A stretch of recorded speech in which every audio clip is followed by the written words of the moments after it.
Hello and welcome to another episode of Just in Time Worlds with your host Marie Mullaney.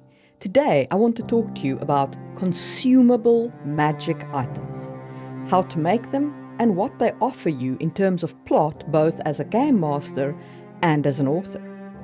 If you have not yet done so, please do hit the subscribe button and let's get cracking. Consumable magic items are used up after their application. Now, they come in two flavors. The one is semi-durable, like, say, a magical wand in D&D, which has a certain amount of charges in it. Those charges are consumed every time you use the wand, and eventually it is kaput. You could make semi-durable items that can be recharged, and I will discuss the recharge mechanic as well.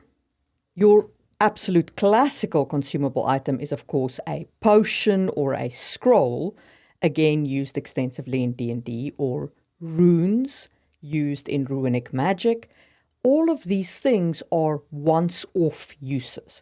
Once you use it, it's gone, it does its effect, it's over. Why would you use a consumable magic item? What consumable items offer you is, firstly, scarcity. Because it is gone once it's gone, you can have the consumable item affect something now. It can solve this problem. It can resolve this conflict. But because the character only has one healing potion, the next conflict will need a different resolution. Or because the character can only make a resurrection stone once a year, they have to choose carefully where they apply it. And once it's used, it's gone. So you're not stuck with a permanent effect in world that can unbalance your entire system. This is especially relevant if you're talking about legendary once-off consumable items. Items that the character cannot replicate, and once they're used, they're gone. It's over. An example of this is a unique magical wand created by a wizard in a far ago time, in a place that no longer exists, using powers lost to us to the ravages of the passing centuries. And now I have this one charge left that can be spent on this one thing.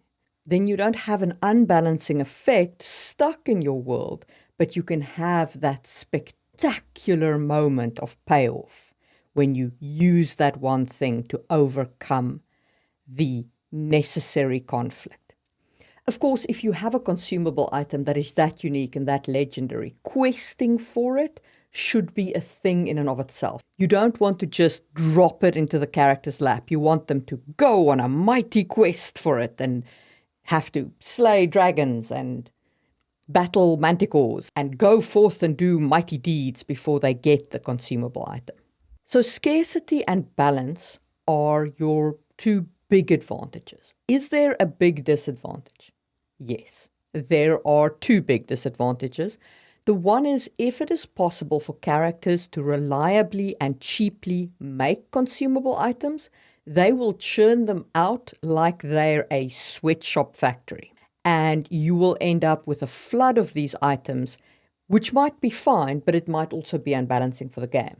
Healing potions is an absolutely classic example. Once you can easily afford healing potions, combat becomes much less effective as a threat, unless you are outright killing everybody in the party.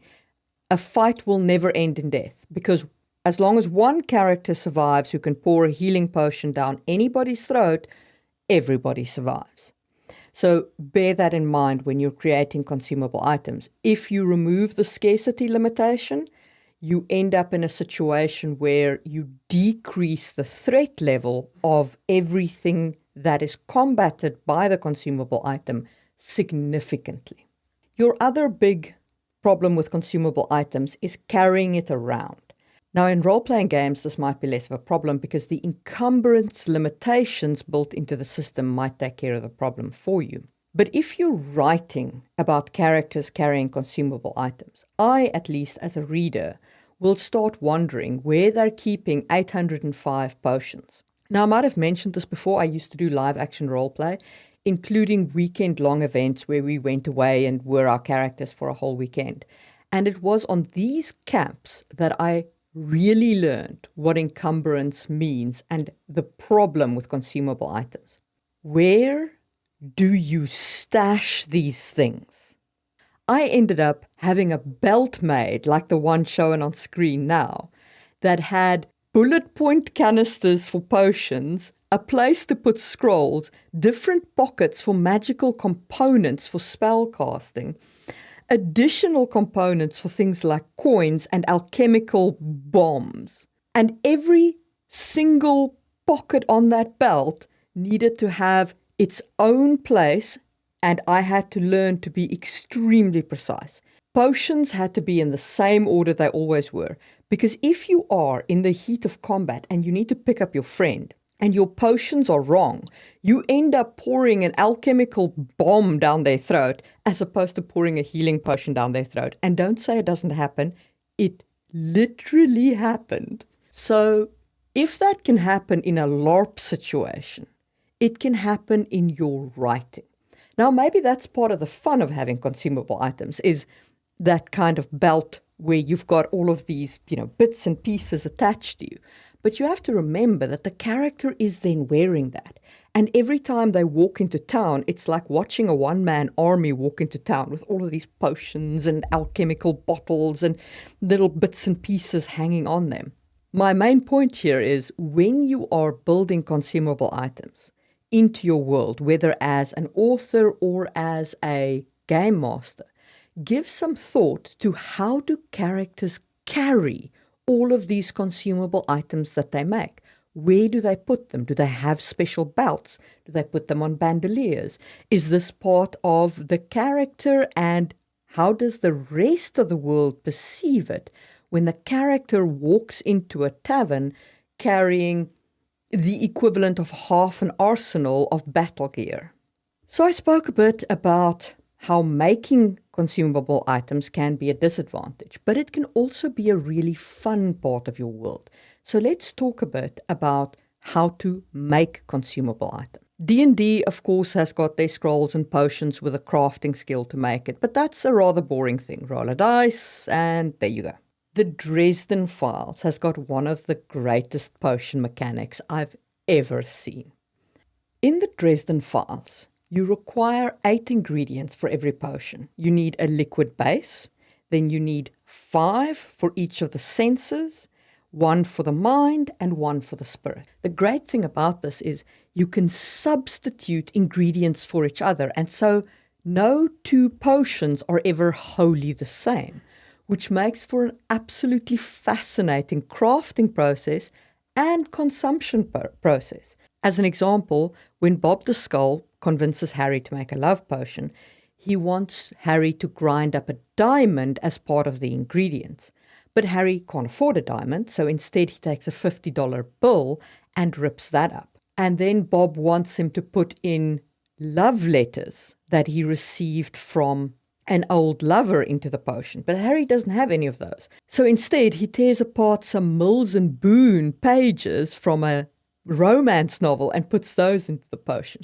And all of these have got the effect of making his potion a little sleazier and a little more focused on the not so romantic angle of love. And that to me was a great flavor feel to the potions. So if you're doing something like potions, do consider your manufacturing process. Is it unique to the mage, or is there a base recipe and you can substitute things in to give the potion a slightly different feel? Obviously, in the Dresden universe, mages do copy potions from each other, but they also do make them a little bit unique. So it gives you that, yes, there's a recipe and you can just follow the recipe, or you can make little tiny tweaks to make it a little bit unique, a little bit more flavorsome, and maybe have a special potion that is the overcome, despite the fact that it seems to be a normal potion. Runic magic can also be a very good source of consumable items. And I did discuss this in my video on runic magic, which you can check out in the info card. In essence, your prepared runes on pages can become the same as, say, scrolls in D&D. and the same around the manufacturing process thereof. Then I did talk about durable and semi-durable consumable items like wands in D&D. In terms of durable and semi-durable items that require recharging, the way I like to treat them is I like to look at them the way I would look at a gun. The item itself is durable but useless without its consumable, which is bullets. How do you get bullets? Where do you get bullets? How expensive are they? Well, it all depends on what goes into the bullet. If you need silver bullets, then that's going to be much more expensive than making lead bullets, and so on and so forth. The last type of consumable magic that I want to talk about is consumable magic as a power source for magic. Brandon Sanderson's Allomancy is a good example of this. In Allomancy, you consume a metal, and that metal gives you, the mage, the magical effect that you're looking for. If you consume iron, you pull in nearby metal. If you consume steel, you push on nearby metal. Tin enhances your senses. Pewter enhances physical abilities. Brass soothes emotions. Zinc riots emotions. Copper hides allomancy, and bronze reveals allomancy. Now, what does this kind of system give you? Firstly, it means that your mage is entirely dependent on their consumable item. No item, no magic.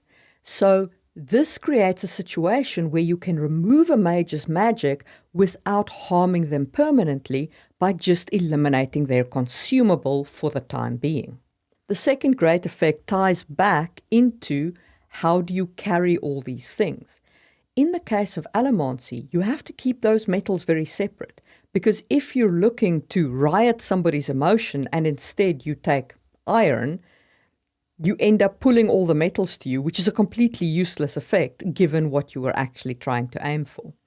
So it really makes it important that you're able to keep the metals separate. But again, if you now walk into a bar with 5 or 6 metals hanging from your belt, you look like you're coming in there ready for war. You're armed to the teeth. You might as well have 6 guns strapped to you. And the world should commensurately react to you walking around like that. I mean, it's like open carrying a rifle across your back and, 3 pistols stuck around your chest. People should be staring at you as you walk down the street, unless you're hiding that. But in that case, reaching into a pocket to take a metal, which pocket? How do you know what the metal is?